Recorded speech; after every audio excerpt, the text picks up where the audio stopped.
Doncs nosaltres canviem radicalment de tema, passem d'Osona i anem directament fins al Bages, perquè ja ho saben, perquè aquí al Torn de Tarda n'hem parlat. A Manresa aquest any es commemoren els 500 anys de l'arribada de Sant Ignasi de Loiola a la ciutat. És per això que en aquests moments hi ha un centenar de biblioteques catalanes que ja disposen dels llibres sobre el camí ignasià. Anem en directe fins a Manresa, allà i tenim a la nostra companya, la Gemma Alemany. Gemma, molt bona tarda.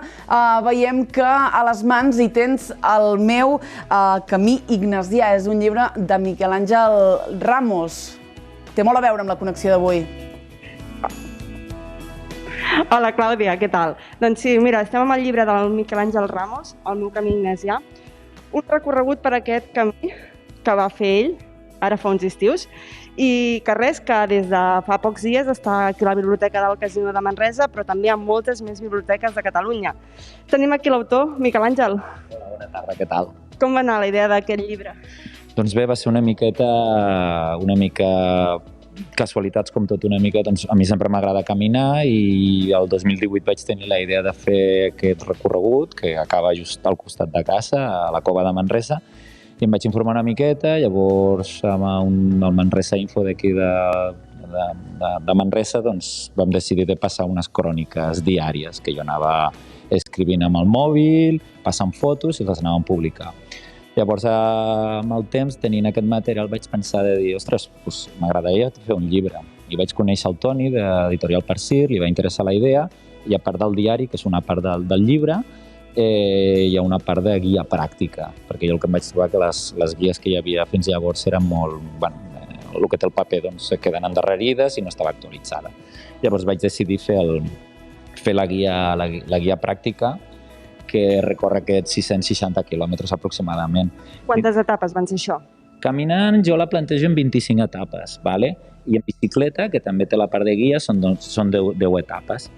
Llavors, una miqueta, comença aquí a Azpeitia, prop de Donosti, que és on està Loiola, que és on va néixer Sant Ignasi. Llavors va començar la seva peregrinació, tot baixant, creuant a prop de Vitòria, Àlava, va entrar a La Rioja, i a la zona de la Guàrdia va continuar, va anar buscant ja a Navarrete, i d'aquí ja va agafar tota la zona al costat de Logroño, tota l'Ebre, que és el camí de Sant Jaume a contracorrent, en sentit contrari, tot passant Saragossa, creues la part així una mica més dura, que es pot dir, passat Pina d'Ebre, has de creuar tota aquesta banda d'aquí de Monegro, són 50 quilòmetres ben bons que no hi ha res, i llavors entres a Fraga, la part catalana a Lleida, llavors Tàrrega, Cervera, per Igualada, puges a Montserrat i finalment acaba l'última etapa a Manresa, a la Cova de Manresa.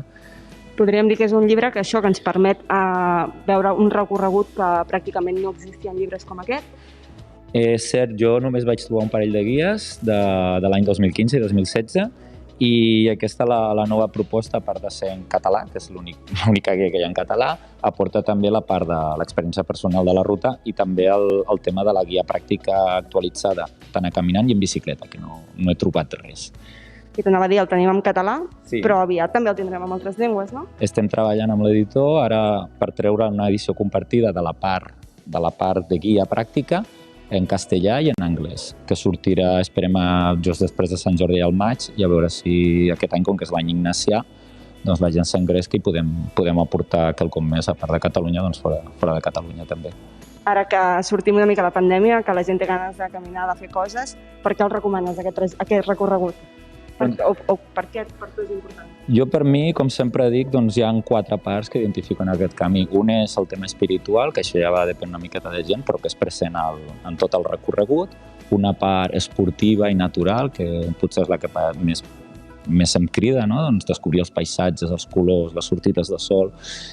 I després hi ha una altra que és el tema històric, que és un recorregut cultural i històric molt important. Surt des del País Basc, creua l'antic camí reial, creuant tot, seguint el riu Ebre, passant per Saragossa, Logroño, Lleida, ciutats importants, amb molt monument, i finalment el tema de la gent que et trobes, com a tots els camins, doncs la gent que et trobes. Perfecte, Miquel Àngel. Doncs mira, jo m'ho apunto per aquest estiu. Mira, si no acabo de decidir pla, com a mínim tinc aquesta guia, que la puc trobar a qualsevol biblioteca, però també a les llibreries ja. Doncs molt bé, Gemma Alemany, ho deixem aquí. Nosaltres també marxem, però tornarem demà dimarts. Serà, com sempre, a partir de 2:15 aquí al Torn de Tarda. Els esperem. Que vagi bé.